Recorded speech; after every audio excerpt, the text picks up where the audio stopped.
तो चलिए स्टार्ट करते हैं हम आज का इन न्यूज टॉपिक। क्या है नियो बैंक? डिजिटल बैंक और नियो बैंक में अंतर। भारतीय रिजर्व बैंक यानी RBI neo bank business model पर कड़ी नजर रख रहा है, जहां फिनटेक एक पारंपरिक बैंक के नेटवर्क से संबंधित हो जाते हैं और ग्राहक अनुमुख बैंकिंग सेवा प्रदाता बन जाते हैं। चिंता की बात यह है कि डिजिटल मॉडल व्यवसाय बहुत तेजी से बढ़ सकता है और ग्राहकों के मामले में अंतर्निहित बैंक से बड़ा हो सकता है। यद्यपि नियो बैंक ग्राहक अंतर्निहित बैंक के खाता धारक बने रहते हैं, तो इन उपयोगकर्ताओं के लिए उपलब्ध एकमात्र चैनल फिनटेक के स्वामित्व वाला डिजिटल प्लेटफॉर्म है। क्या है नियो बैंक? नियो बैंक एक तरह का डिजिटल बैंक है जिसकी कोई शाखा नहीं है। किसी विशिष्ट स्थान पर भौतिक रूप से उपस्थित होने की बजाय नियो बैंकिंग पूरी तरह से ऑनलाइन है। नियो बैंक वित्तीय संस्थान है जो ग्राहकों को पारंपरिक बैंकों का एक सस्ता विकल्प देते हैं। वे परिचालन लागत को कम करते हुए ग्राहकों को व्यक्तिगत सेवाएं प्रदान करने के लिए प्रौद्योगिकी और कृत्रिम बुद्धिमत्ता का लाभ उठाते हैं। नियो बैंक ने चैलेंजर बैंक के टैग के साथ वित्तीय प्रणाली में प्रवेश किया क्योंकि उन्होंने पारंपरिक बैंकों के जटिल बुनियादी ढांचे और क्लाइंट ऑन बोर्डिंग प्रक्रिया को चुनौती दी थी। भारत में इन फर्मों के पास स्वयं का कोई बैंक लाइसेंस नहीं है। ये लाइसेंस प्राप्त सेवाएं प्रदान करने के लिए बैंक भागीदारी पर निर्भर है। ऐसा इसलिए है क्योंकि आरबीआई ने अभी तक बैंकों को 100% डिजिटल करने की अनुमति नहीं दी है।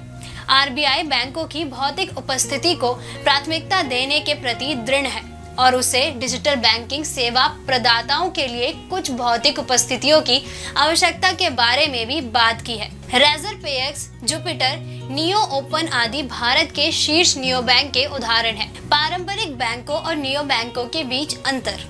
फंडिंग और ग्राहकों का भरोसा। नियो बैंक की तुलना में पारंपरिक बैंकों के कई फायदे हैं, जैसे फंडिंग और सबसे महत्वपूर्ण ग्राहकों का भरोसा। हालांकि विरासत प्रणालियां उनका महत्व कम कर रही हैं और उन्हें तकनीक प्रेमी पीढ़ी की ओर बढ़ती जरूरतों के अनुकूल होना मुश्किल लगता है। नियो बैंक के पास पारंपरिक बैंकों को उखाड़ फेंकने के लिए धन या ग्राहक आधार नहीं है, जबकि उनके पास नवाचार है।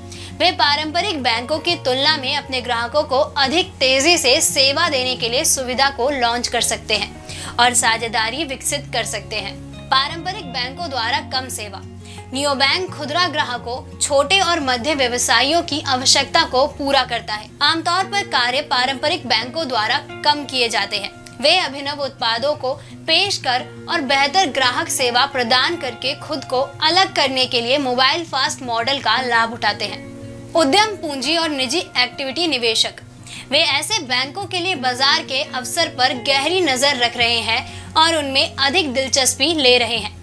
वर्ष 2020 तक भारत में स्मार्टफोन प्रवेश दर 54% थी, जो वर्ष 2040 तक 96% तक बढ़ने का अनुमान है। भले ही 80% आबादी की कम से कम एक बैंक खाते तक पहुंच है, लेकिन वित्तीय समावेशन के स्तर में अभी तक सुधार नहीं हुआ है। कम लागत, कम नियम और क्रेडिट जोखिम की अनुपस्थिति नियो बैंक को अपनी लागत कम रखने की अनुमति देते हैं। बिना मासिक रखरखाव शुल्क के उत्पाद आमतौर पर सस्ते होते हैं। सुविधा, ये बैंक ग्राहकों को एक ऐप के माध्यम से अधिकांश बैंकिंग सेवाएं प्रदान करते हैं।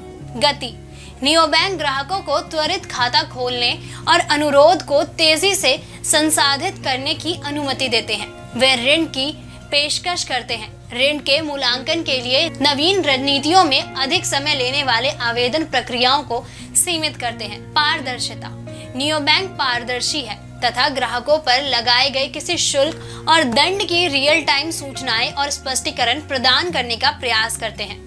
गहरी अंतर्दृष्टि, अधिकांश नियो बैंक अत्यधिक उन्नत इंटरफेस के साथ डैशबोर्ड समाधान प्रदान करते हैं और भुगतान योग्य और प्राप्त बैंक स्टेटमेंट जैसी सेवाओं को अधिक सुलभ तरीके से प्रदान करते हैं।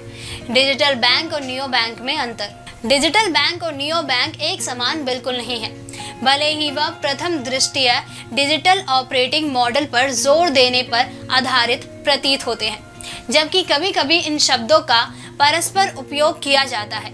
डिजिटल बैंक अक्सर बैंकिंग क्षेत्र में स्थापित और विनियमित विंडो आधारित ऑनलाइन कंपनी है। दूसरी ओर एक नियो बैंक बिना किसी भौतिक शाखा के स्वतंत्र रूप से या पारंपरिक साझेदारी में पूरी तरह से ऑनलाइन रूप में मौजूद होता है।